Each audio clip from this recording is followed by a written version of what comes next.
Voici mon histoire.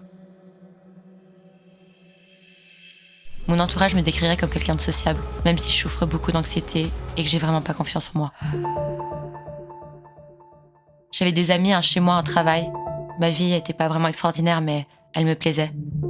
Je n'aurais jamais imaginé ce qui allait suivre. Je n'ai pas vraiment fait de grandes études, mais j'ai toujours travaillé de manière irréprochable. C'est pourquoi je m'attendais à être saluée autrement que par un carton et un regard triste de mon patron. Pour restriction budgétaire, me disait-il.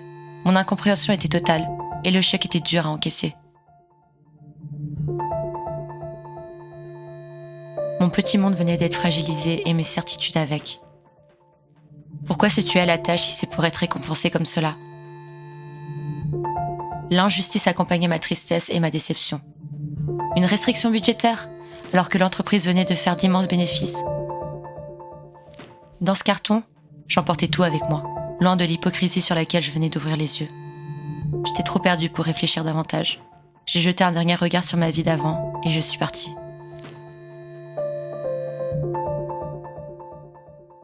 Personne n'était encore au courant. Les deux personnes que vous voyez là, c'est Tom et Alyssa, deux amis proches. On avait pris l'habitude de se poser sur ce banc pour discuter de tout et de rien. Malgré mon licenciement récent, j'ai pensé que cela pouvait m'aider à me remonter le moral de discuter avec eux, mais pour être franche, j'étais plongée dans mes pensées. Trop de questions se bousculaient dans ma tête. Et toutes revenaient en un point précis. Pourquoi avoir été virée ? Économiquement, la boîte allait très bien. Je n'étais pas convaincue par l'argument du budget.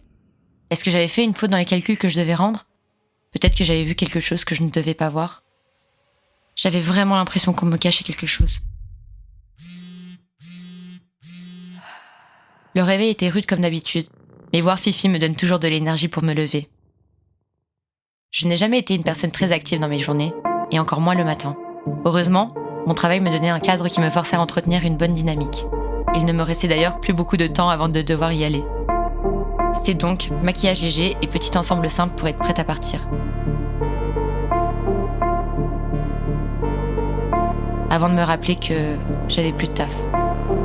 J'avais encore du mal à réaliser que c'était ma réalité à partir d'aujourd'hui. Vous savez ce qu'on dit, un seul être vous manque et tout est dépeuplé. On peut dire que c'est exactement ce que je ressentais. Je me suis retrouvée désœuvrée, sans objectif, seule et perdue dans ma maison. Je me sentais coupable et j'avais honte de m'être faite licencier alors que ce n'était pas de ma faute. Comme j'avais beaucoup de temps à perdre, j'en ai profité pour me balader sur les réseaux sociaux. Il y a toujours plein de posts Insta et de tweets à regarder. Si je m'intéresse à tout, je vous avoue avoir un petit intérêt pour tout ce qui touche aux théories du complot. Je les trouve fascinantes et il faut dire que certaines d'entre elles m'ont plutôt convaincue. Il a suffi d'un tweet pour que tout se déclenche. Je ne connaissais pas ce compte, mais il promettait la vérité sur la vague de licenciements massifs de ces derniers temps. Ça a donc forcément attiré mon attention.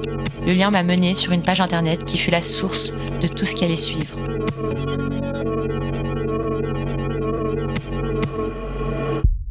Quelques jours ont passé depuis. Je continuais mes recherches sur les révélations qui m'avaient été faites sur ces licenciements et les quelques théories mises en avant expliquaient à mon sens logiquement la situation. J'étais en revanche souvent interrompue dans mon exploration sur les réseaux et sur internet à cause de mes amis qui m'appelaient sans cesse pour prendre de mes nouvelles. Ça ne m'empêchait pas de passer jour et nuit sur mon ordinateur pour découvrir la vérité. Notamment au sujet de ce politicien-là, Édouard Lesage, qui semblait jouer un rôle important dans les événements récents. Il encourageait cette vague de licenciements et bénéficiait d'un grand soutien de la population. Cela m'inquiétait de voir l'influence que ce personnage commençait à prendre.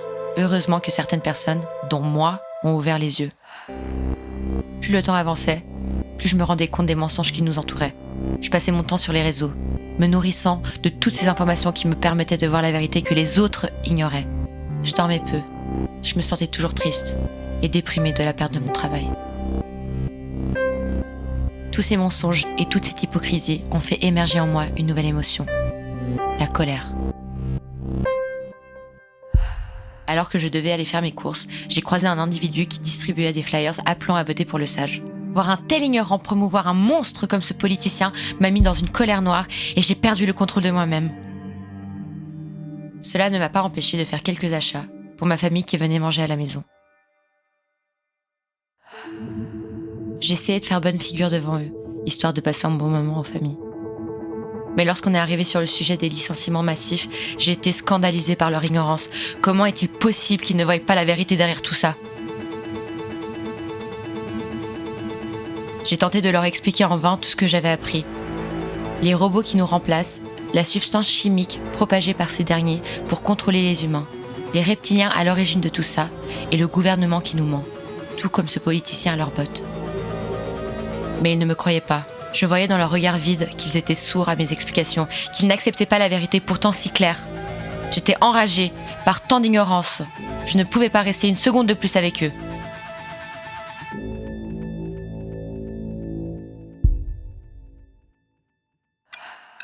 J'ai compris que personne ne ferait quoi que ce soit contre cette menace. C'était donc à moi de m'en charger, pour les sauver. Après plusieurs nuits d'insomnie, la solution finit par devenir évidente. Enfin, le jour que j'attendais tant. Le jour où la vérité allait éclater.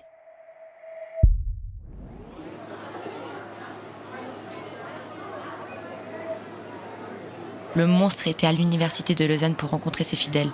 L'occasion était parfaite pour agir.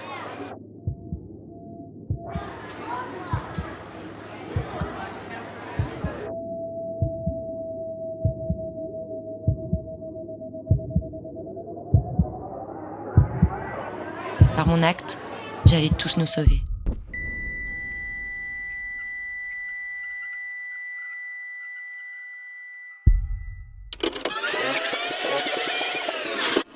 Cependant, ça aurait pu se passer différemment.